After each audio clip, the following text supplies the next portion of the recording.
Enter the Dragon, 1972. The movie that would transform Bruce Lee into an international legend. Yet while the cameras rolled, not everyone on set was convinced they were witnessing something real. A seasoned stunt performer, 2 full decades working in Hollywood, had shared sets with Steve McQueen. John Wayne coached countless action stars. As he observed Bruce Lee's fight sequences, he turned to nearby crew members and said, "That's just camera speed tricks. No human being moves that fast." Bruce heard him. He stepped closer and spoke only 5 words. "Turn off the camera, attack me."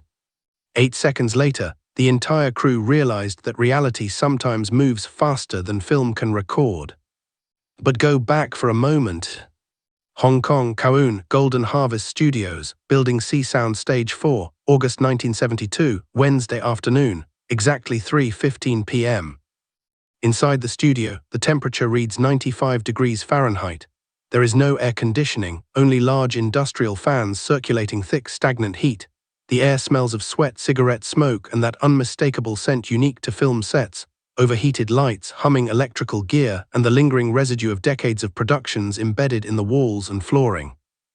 The soundstage itself is enormous, 80 feet by 60 feet, a concrete floor painted jet black, walls crowded with lighting rigs, thick cables winding across the ground like snakes, all pinned down with strips of silver gaffer tape.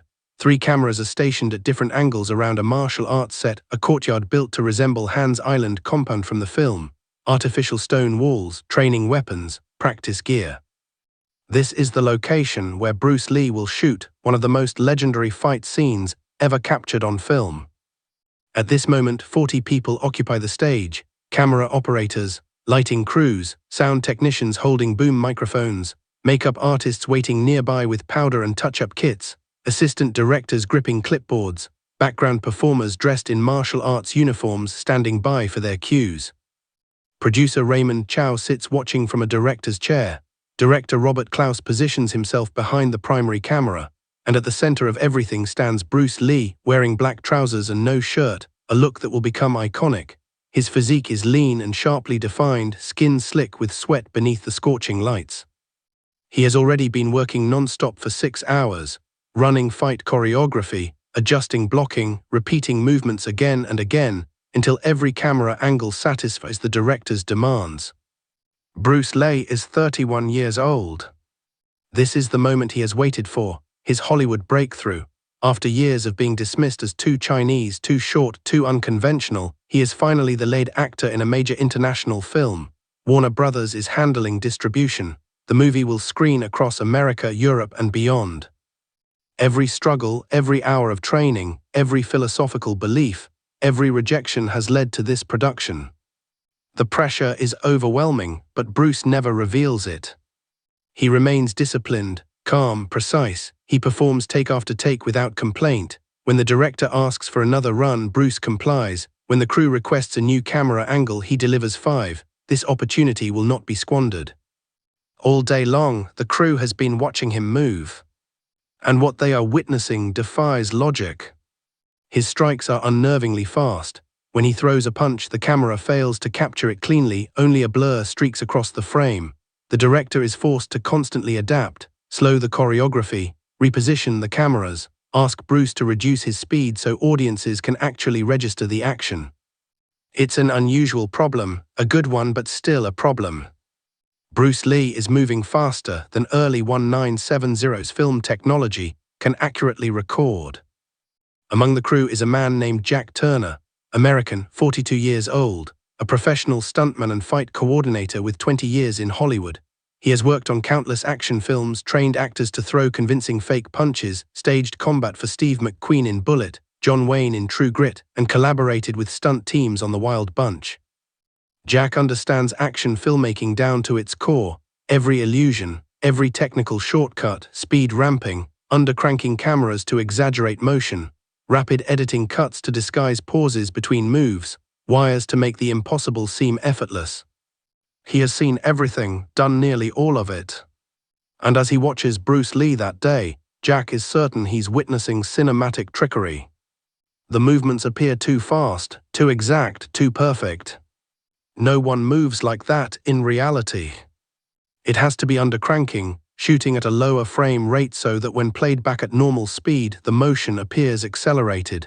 That explanation fits. It's the only one that does. During a short break between setups, Jack stands with two other crew members near the craft services table. They drink water, eat fruit, try to cool off under the crushing heat.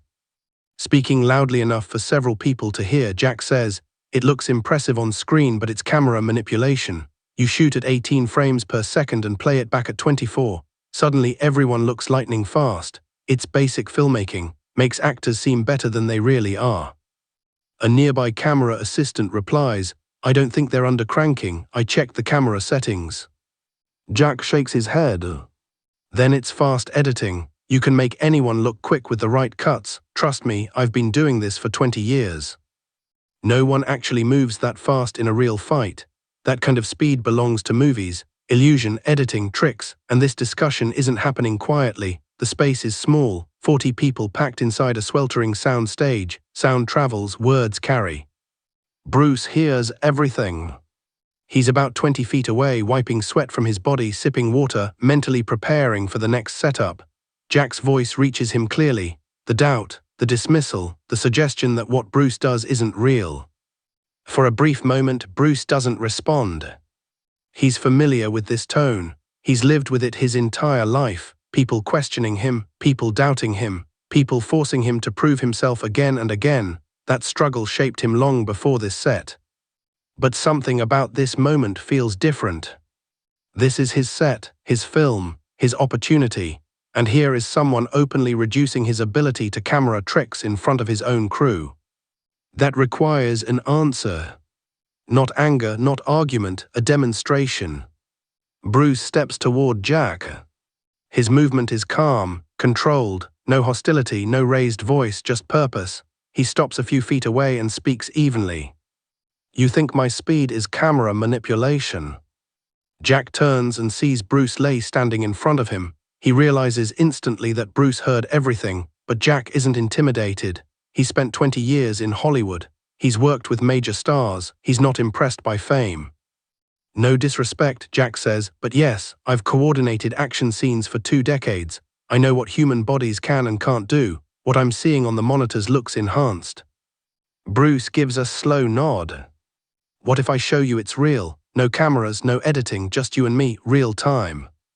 Jack hesitates. This is becoming uncomfortable. "Look," he says, "I'm not trying to start trouble. I'm just speaking from a filmmaking perspective." Bruce interrupts softly. "Turn off the cameras. Attack me 3 times, full speed. If you touch me, I'll admit you're right. If you can't, you admit I'm not using tricks." The sound stage falls silent. 40 people stop moving. Conversations die mid-sentence. Every head turns. Everyone understands this is about to happen. Jack looks around. He's been challenged in front of the entire crew. If he backs down now, he looks weak, like someone who talks but can't stand behind his words. His reputation matters. Experienced stuntman, tough, respected, someone who's worked alongside legends. Everything is suddenly on the line. "All right," Jack says, "but understand something, I'm a professional. I've trained boxing, kickboxing, I'm not an extra. If I attack for real, I attack for real." Bruce answers simply, "I wouldn't want it any other way." Director Robert Klaus steps forward. "Gentlemen, maybe we should." Bruce raises a hand gently. "It's fine, Robert, this will only take a minute, and it'll save time in post-production. Jack will understand why we aren't using camera tricks." Producer Raymond Chow watches nervously. If Bruce gets injured, the entire production shuts down. Millions of dollars disappear instantly, but he also knows Bruce. Once Bruce decides to prove a point, nothing stops him. The crew begins clearing space. Cables are pulled back, equipment is shifted aside. A wide circle forms in the middle of the sound stage. 40 witnesses. Jack removes his shirt. He's solid, 6'1", 200 pounds, thick arms shaped by years of stunt work, broad shoulders, the body of someone who's been in real fights, performed real stunts, taken real impacts. He isn't pretending. Bruce steps into the center wearing only the black pants from the film, still sweating after 6 hours of work. Lean, compact, visibly smaller, 5'7", Around 140 pounds, the size difference is undeniable. 3 attacks, Bruce says. You choose how punches, kicks, combinations, whatever you want, full speed, don't hold back. Jack asks, and you'll do what? Block, dodge? I'll counter, Bruce replies, but I'll stop 1 centimeter from your face. No contact, I'm not here to hurt you, I'm proving my speed is real. Jack nods and settles into an orthodox boxing stance. Left foot forward, hands raised, balanced, controlled, 20 years of experience sinking into muscle memory. Bruce doesn't take a stance. He stands naturally, arms relaxed at his sides, breathing steady, calm. The crew watches closely, some tense, some thrilled, a few already pulling out personal cameras, Polaroids, trying to capture whatever is about to unfold. Jack launches his first attack. A fast left jab, sharp, textbook boxing, his fist snaps forward. Bruce's right hand moves. Not a block. A parry. A light-turning fast deflection. Jack's jab slides past Bruce's head, missing by inches. Before Jack can even pull his arm back, Bruce's left hand is already traveling forward. A straight punch. Jack sees it move. His brain registers the motion, but his body doesn't respond in time. Bruce's fist stops 1 centimeter from Jack's nose. Frozen. Perfectly controlled. Jack feels the air displaced against his face, sees Bruce's knuckles suspended directly in front of his eyes, 1 centimeter away. His mind struggles to process what just happened. How did Bruce's counter arrive before Jack could retract his jab? Jack steps back and shakes his head slightly. That was 1. 2 attacks left. This time he'll be ready. Jack throws a right cross, heavier, more force behind it, power generated from his rear hand, his entire body driving forward. Bruce shifts his body offline, angling 45 degrees to the left.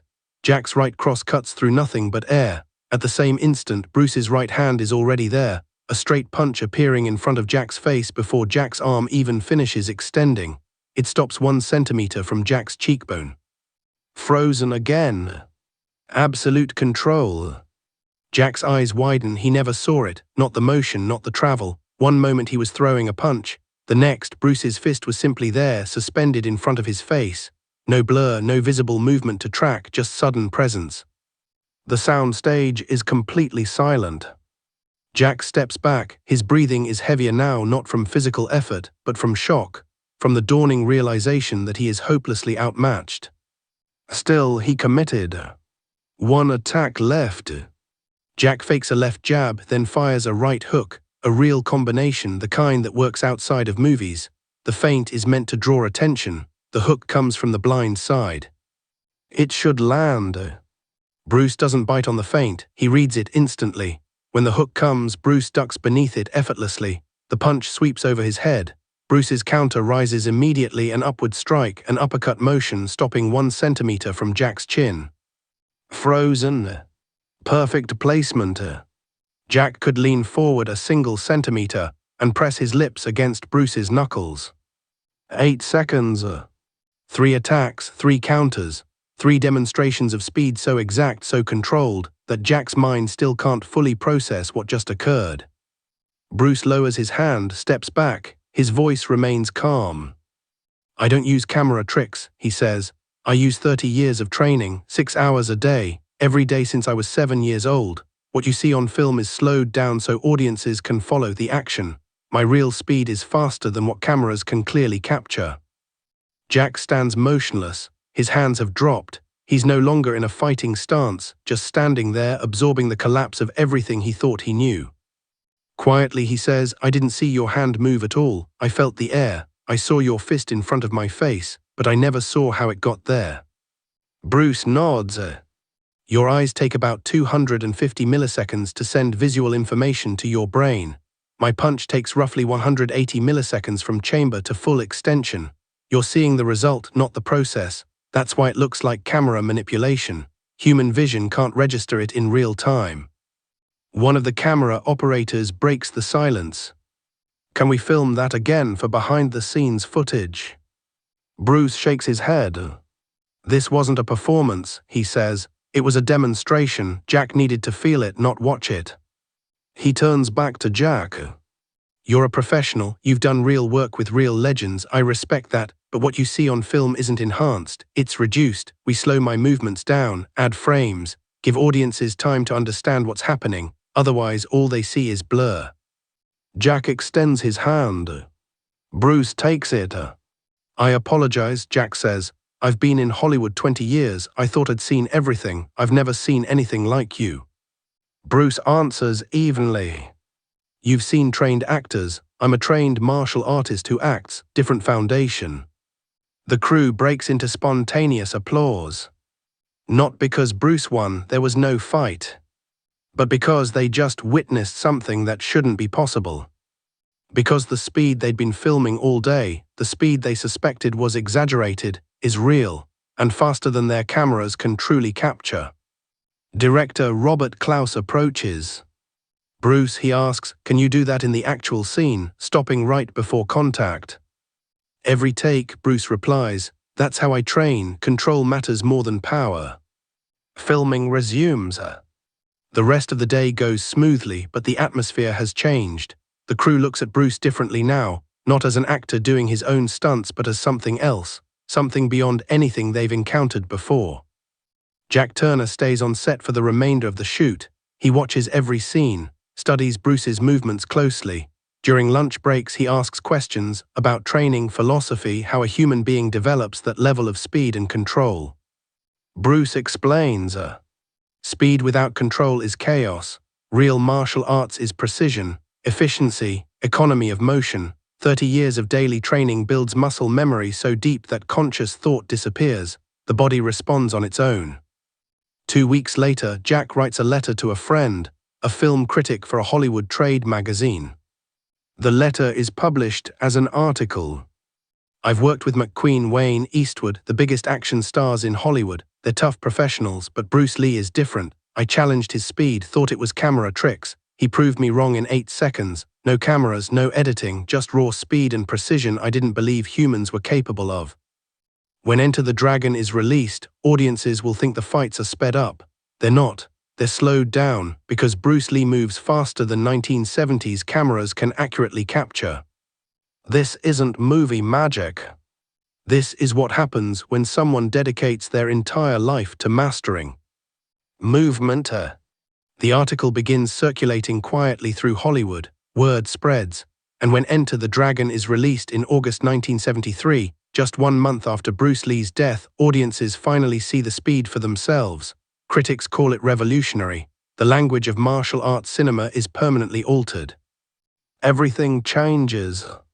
Yet almost no one knows the story behind it.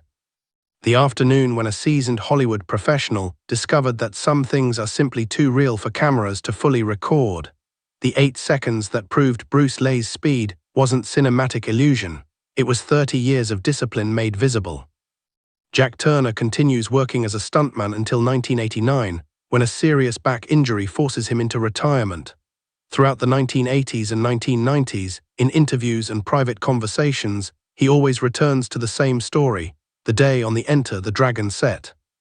He would say, I've been hit by the best stunt coordinators in the business. I've fallen from buildings, done car crashes, fought trained fighters. But the most frightening moment of my career was watching Bruce Lee's fist stop 1 centimeter from my face and realizing I never saw it coming. That's when I understood the difference between movie fighting and real mastery. 50 years later, the argument still hasn't died. People watch Bruce Lee's films and ask the same questions. Is the speed real? Is it enhanced? Was it camera trickery? The answer was already given in 1972 inside a sound stage in Hong Kong. 40 witnesses, 8 seconds, no cameras running. Bruce Lee's speed was real. So real that filmmakers had to slow it down to make it readable. So real that a Hollywood veteran with 2 decades of experience couldn't follow the motion with trained eyes. So real that half a century later, we're still talking about it. The real question isn't whether Bruce Lee was fast. The real question is this: what else becomes possible when someone dedicates their entire life to a single pursuit? What other human capabilities do we casually dismiss as impossible simply because we've never seen anyone train deeply enough to reach them? Because 8 seconds on a film set proved something uncomfortable. What we call human limits are often just training limits.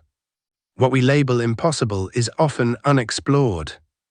And what we assume is movie magic may simply be reality moving faster than our cameras, and our assumptions can capture movement. The article begins circulating quietly through Hollywood, word spreads, and when Enter the Dragon is released in August 1973, just 1 month after Bruce Lee's death, audiences finally see the speed for themselves. Critics call it revolutionary. The language of martial arts cinema is permanently altered. Everything changes. Yet almost no one knows the story behind it. The afternoon when a seasoned Hollywood professional discovered that some things are simply too real for cameras to fully record. The 8 seconds that proved Bruce Lee's speed wasn't cinematic illusion. It was 30 years of discipline made visible. Jack Turner continues working as a stuntman until 1989, when a serious back injury forces him into retirement. Throughout the 1980s and 1990s, in interviews and private conversations, he always returns to the same story, the day on the Enter the Dragon set. He would say, "I've been hit by the best stunt coordinators in the business. I've fallen from buildings, done car crashes, fought trained fighters.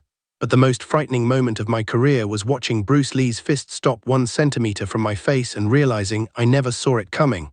That's when I understood the difference between movie fighting and real mastery." 50 years later, the argument still hasn't died. People watch Bruce Lee's films and ask the same questions. Is the speed real? Is it enhanced? Was it camera trickery? The answer was already given in 1972 inside a sound stage in Hong Kong. 40 witnesses, 8 seconds, no cameras running. Bruce Lee's speed was real. So real that filmmakers had to slow it down to make it readable. So real that a Hollywood veteran with 2 decades of experience couldn't follow the motion with trained eyes. So real that half a century later, we're still talking about it. The real question isn't whether Bruce Lee was fast. The real question is this: what else becomes possible when someone dedicates their entire life to a single pursuit?